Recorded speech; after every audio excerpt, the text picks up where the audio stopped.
Acho, which quarterback is under more pressure, Lamar Jackson or Josh Allen? My dog. Some days I come to this show prepared to argue with you. I've noticed. But some days I come to this show ready to discuss with you. Okay. And this A-block, I'm ready to have a discussion because this topic, it can go either way. I'm going to lay out my points. You're going to lay out yours. We shall see where we land. Do it. The quarterback under more pressure is Lamar Jackson. That's where I will start. Okay. And I say Lamar Jackson because the bar is higher for Lamar Jackson. You and I, we love several sports, but the one sport we both have an affinity towards is track and field because it's so easy to quantify. Yes. In the NFL, there's some things that are subjective. Who really contributed to the success? NBA, how important was this player versus that player? In track and field, though, everything is black and white. It is as clear as day. Racial. So how does this have to do with Lamar Jackson? There's a certain event in track and field called the high jump. Okay, let's do And it. depending on how high of a bar you've already cleared, that is now the starting height, if you will, when you go into other meets following that. Lamar Jackson has already cleared a height that Josh Allen has yet to clear. Okay. Unanimous MVP. He's already cleared a height, top two quarterback or best quarterback for a season that Josh Allen has yet to clear. So who's under more pressure? Lamar Jackson is under more pressure because even if they have the same amount of success this year, it will be deemed a bigger failure for Lamar Jackson because he has already ascended to greater heights. If I can use a track and field analogy again, if Marcellus, you and I have both cleared 7 feet in the high jump. If you and I both go out at 6 feet 6 inches, it's rather, if I clear 7 feet and you've only ever cleared 6 feet 6 inches, if you and I both go out at 6 feet 6 inches, it's a bigger disappointment for me because I've already cleared 7 feet, if you will. I've cleared a higher height. So when I look at Lamar Jackson and when I look at Josh Allen, Lamar's under more pressure again because Josh Allen, if the season were to end today for both of them, the narrative would be this: Josh Allen, wow, he has overachieved. Josh Allen second in the MVP race. Josh Allen 43, 45 touchdowns. Josh Allen, a miraculous season. Look at how much he is ascending. But the narrative for Lamar Jackson would be, man, Lamar was a unanimous MVP last year. Yeah, I mean, he won a playoff game, but that's it? Like a unanimous MVP, he can't get past the first round of the playoffs? The narrative for both of these quarterbacks would be different. Lamar under more pressure because Lamar's achieved more. Boy, you tried to tug at my heartstrings. That entire block. Track example after track example. That means you ain't ready for this discussion. You want to call it a discussion. Usually losing arguments want to discuss because you know what? I can't argue you, big dog. I can't shoot you today, so guess what? Let's hug. I ain't hugging you, dog. I know how you flip. You that dude, bro. I came in here to show love, and you Nope, because I know how it's a thin line between love and hate, and you're going to flip on me next segment, so I'm going to bring the pain right now. You know it's Josh Allen. Okay. One, let's just go here. Both of these guys are getting criticized for different reasons and hyper-criticized at that because they're both great quarterbacks. And we know that the cost of praise is criticism. So let's start there. But now we have to distinguish and differentiate Lamar from Josh Allen. One is a unanimous MVP, and one was in the MVP conversation. So let's go back to your track example. The pressure, to me, is on the one who needs to qualify, who needs to graduate, who needs to get his numbers to a point where he can even be in the finals. And guess what? Josh Allen, you haven't qualified yet. The history books will always remember Lamar Jackson as of right now. That's true. In comparison to Josh Allen. That's true. Josh Allen has one historical nugget out there, but we won't forget about Lamar Jackson already. And guess what? They came out in the same draft, but they ain't come out at the same time. One was the number 7 overall pick, and one was the number 32 overall pick. Which one is overachieved? Acho, you said in your discussion that Josh Allen's overachieved. At the number 7 overall pick in the same draft, I would beg to differ. I would think it was Lamar Jackson at the number 2 overall pick that actually overachieved. But let me give you the reasons the expectations are higher for Josh Allen in Buffalo. The Buffalo Bills are the higher seed. True or false? True. Duh. More wins this year. Buffalo are... Oh, you love me now. Number 2 seed with a 13-3 record and a division title versus a number 5 seed with 11-5 record and a wild card. You know there's pressure on the number 2 seeds. Why? Because in the AFC, the number 2 seeds have won the Super Bowl each of the last 2 years. Uh-oh, Josh Allen, you have put yourself in the way of a conversation that says, with this record, with this type of team, with that seed, why can't you win it all? Think about it. Let's fast forward. Let's say he fails in this moment and loses to the Ravens. Next year, when they go out there and win 13 games again, what are we going to say? Y'all did this last year. Pressure mounting. I don't see how this team could even get better. Maybe in some specific areas, but in totality, a 13-3 record. You finally win a division. It's been since 1995 you've won a division. You finally win a playoff game. It's been since 1995 you've done that. All of that sounds like pressure. That will be a huge disappointment if Josh Allen doesn't show up in this game. You left some glaring areas for me to attack, but again, no. I told you. Oh, not today. I entered this show out of love. Okay. And I'm going to stay there. All right. So I'm not going to attack your weaknesses just yet unless I have to. I'm going to attack this. Let's go micro. Okay. So let's talk about Josh Allen and Lamar Jackson individually. Coming into the season, Lamar Jackson was here, and Josh Allen was a few rungs below him. But then over the course of the season, we've now seen Lamar Jackson is declining for how great Lamar Jackson was. Should I let that word go, declining? It's literal. Like, literally, he is, right? Like, figuratively, no, but literally, he's rearranged his game, but I understand what you're saying. It doesn't sound great, but literally, I'm right. Like, his numbers are declining. It just hurts to hear it. It does. But his numbers show that, in theory, he's declining. He was just so elite last year. You're right. Josh Allen, however, is ascending, and ascending at a rapid rate. Dude had 20-plus touchdowns last year. This year, he's in the 40s. So when you look at the two of them, one is either plateauing based upon his statistical success of last year, and the other is ascending exponentially. And so, Sal, for me, it's just very, very, very simple. Lamar Jackson, he's looking at this dude, Josh Allen, who is skyrocketing to become the best quarterback in that class. You got Baker Mayfield, you got Sam Darnold, you got Lamar Jackson. Stop mentioning everybody else. What the hell are you talking about? He's skyrocketing. The only way that Lamar Jackson can put a pause on that, can try to put this fire out, is if you go out there and you win that head-to-head matchup, and that, to me, says pressure. Because if they lose, if the Ravens lose, all of a sudden it's, wait a second now, Lamar Jackson, you're not even the best quarterback in the class. I thought you were. Baker wasn't in the conversation. Darnold surely isn't in the conversation. Josh Allen, prior to this year, not even mentioned in the conversation. It was all about you, Lamar. So now if he goes out there and loses to the Bills, all of a sudden Josh Allen takes the throne as the best quarterback in that class. That, to me, is also another layer of pressure. I did like that. The second lap, you started to come out. You're sneaky, though. You throwing rocks and hiding your hands. Talking about, I ain't fighting. Back. I see how you do it. You got something behind your back right there. Okay, let's talk about the word pressure. Yes, sir. And put it right back on Josh Allen. Please. This is why.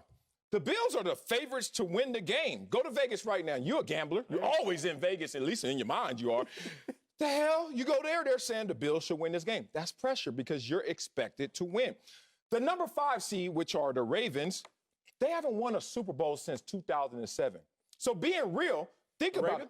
Yeah. 1-12. They're number 5 seed. Huh? Oh, as a 5 seed? As a 5 seed. Okay, bet. Oh, you really want to fight now? No. I can't give you your mic back. I didn't want to let you slide. I didn't want to let you slide. You said the Ravens haven't won Super Bowl 7, but you need to talk to Elias Sports Bureau because that's where I live. Go ahead, sir. Go ahead. The number 5 seed hasn't won a Super Bowl. Right? Yes, sir. Since 2007. Yes, so guess what? If you slot it as the number 5, kind of like the NCAA Final Four and March Madness, kind of by your seeding, people have expectations. Pressure. Let's talk about how you said Josh Allen had the better individual season. That means finish the deal. Kind of like what Lamar faced last year as a 14-2 number 1 seed. Yes, sir. Finish the deal, right? So last year, this would have been a conversation where I would have been with you, Lamar Jackson. Hey, man, y'all 14-2, what the hell you doing? You need to finish that, and they didn't. Let's talk about the Bills. Never won a Super Bowl in their 61 seasons of existence. I take some of that blame as well as a former Buffalo Bill. But that's pressure, man. I played in Buffalo. It's pressure. Once you get into the playoffs, hey, man, you talk about a drought, go ahead and quench our thirst. Bills have not won a playoff game, I said, in 22 seasons. Meanwhile, in those 22 seasons, guess what the Ravens have done? Won 15 playoff games in that same stretch. Kind of routine for them. So in the whole scope of things, everything is looking at Josh Allen and this miraculous season and this tremendous season of ascent for him to finish the deal. If you don't finish the deal, is partly because of the pressure and expectations that's on you. I respect that, but you keep bringing this up, so now I got to push back. I didn't want to. I told you I was gonna leave the weakness alone. What did I tell you too when you said that at first? You ain't gonna last. But it's been 11 minutes. For love, I was all love for 11 minutes. Oh, applaud a fish for swimming, as you would say. Let me fight. When you get into the playoffs, we all know it's 0-0. Yeah, records are 0-0. That's real. So I think seeding is irrelevant. And so if seeding is one of your primary arguments, here's why I think it's relevant. Let's talk basketball before we go track, because some people are like, stop talking track and field. Stop talking track and field. Well, forget them. Facts. Remember when LeBron James was either with the Cavs or the Miami Heat? Yeah. Didn't always have the 1 seed. Yeah. He didn't. But every time he got to the playoffs, it was like, hey, Bron, you're the best player in the league. And therefore, you probably have an accumulation of talent, especially in your Heat years, where you have the best team in the league. So I don't care what seeding you have. You are the most talented with the most talented. I want to see you win. Let's talk track and field. Before you ever get to the finals of a race, you have to go through prelims and semis. Yeah. Semifinals dictate your seeding for finals. Yeah. You may stumble in the semifinals. Okay. You may trip, or if it's a relay race, you may have a bad baton exchange. So you may not get the preferred seeding or preferred lane, as track and field would describe it, in the finals. But I don't care what your seeding is. Usain Bolt, fastest man to have ever lived. That's real. If you get to the finals, even if you are the 8th seed, if you will, you're the fastest. I don't care what your seeding is, Lamar Jackson. You're a unanimous MVP. You've gotten to the finals. That's the playoffs. So I don't care whether you were the 2 seed, the 3 seed, the 4 seed, or the 5 seed. You are supposed to be the fastest man. Let's now parallel and let's tangent to the NFC. The Buccaneers have a worse seed than the Washington football team. The Buccaneers had a worse seed than the Seattle Seahawks. But I promise you, the Buccaneers are under more pressure, and I think you and I would agree to that, than Washington was. And the Buccaneers were under more pressure than the Seattle Seahawks were. So I just don't love the fact that the Bills are a 2 seed, meaning that Josh Allen and the Bills have more pressure than Lamar being the I like all that, except the last 2 years, the 2 seed has won the Super Bowl. So it's like that 2 seed is something special. And it's different than the NBA, and it's different than in the track. And in the NBA, if you talk to a basketball player quietly in some private closed-door conversation, they would say, dog, all we need to be is top 4 seed. Why? Because then we have home court, right? So in this situation, I don't know when LeBron James, as you brought up, was ever a number 5 seed. Like 5 is a whole different animal. So don't give me NBA comparisons. Don't give me track comparisons either, because you all run the same distance in track. Like, think about it. In the NFL, when you are the number 5 seed, guess what you're doing? You are not traveling the same distance. You're not sleeping in your own bed. You are on the road games. You have a different circumstance to deal with because of the lesser seed. But maybe seeding is not the way to attack this for you. Obviously, it's not because of the greater team is expected to win. Let's talk about support. Let's talk about balance. Josh Allen has less support from his running game than Lamar Jackson. Okay, so if you look at it from that position, there's going to be more pressure on you, literally, Josh Allen, to perform. Think about this. Josh Allen nearly had a perfect game, right? We saw it. No turnovers, close, but no turnovers, 70% completion percentage, 300-plus passing yards, and still only won by 3 points because so much is on his shoulders. So much is on his throwing arm versus Lamar Jackson. Well, Lamar Jackson go out there, not play a pretty game, do it any way he wants to, but get the job done.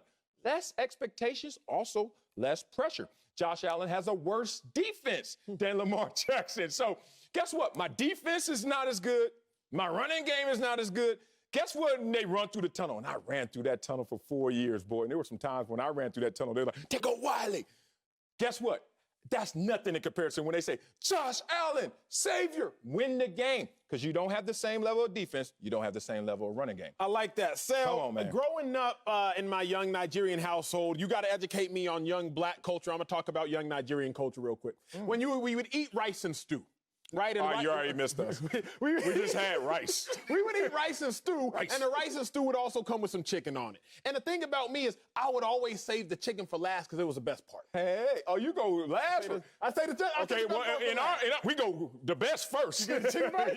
Yeah. I'm saving chicken. I'm saving the chicken for last. Talk to me. The best part of my take, I'm saving for last. Oh, really? I'm saving the best part of my take. Here comes this chicken stew, y'all. Let me give it to you like this. What? Let's talk about expectations. Let's talk about the Pygmalion effect. Let's talk about self-fulfilling prophecy. You going here? I'm going there. Woo! let's talk about Lamar Jackson is fighting a larger scale expectations of who he's supposed to be and how well he can succeed. How well can that style of play succeed? Yeah. We've never in the NFL see a running quarterback. What do I mean by that? A quarterback who is better with his legs than with his arm, threatening the defense. Ooh. That is Lamar Jackson. Ooh. We've never seen a quarterback who is better with his legs, threatening the defense, than with his arms win it all. Now, we saw a man by the name of Robert Griffin. He came into the league. He won Offensive Rookie of the Year. He went to the playoffs. Phenomenal job. We saw Michael Vick in his 4th year, went to the NFC Conference Championship game. We saw Cam Newton in his 5th year. He went to the Super Bowl. They got close. Cam Newton got closest. Lamar Jackson, we've now seen win a playoff game, but Lamar Jackson is under more pressure because there is already a stigma that you can't win it all with Lamar's style of play. I brought up the word Pygmalion effect. That's a saying in psychology. Now let me break it down. All it is very simply is self-fulfilling prophecy. Lamar Jackson, we don't anticipate that you can win with your style of play.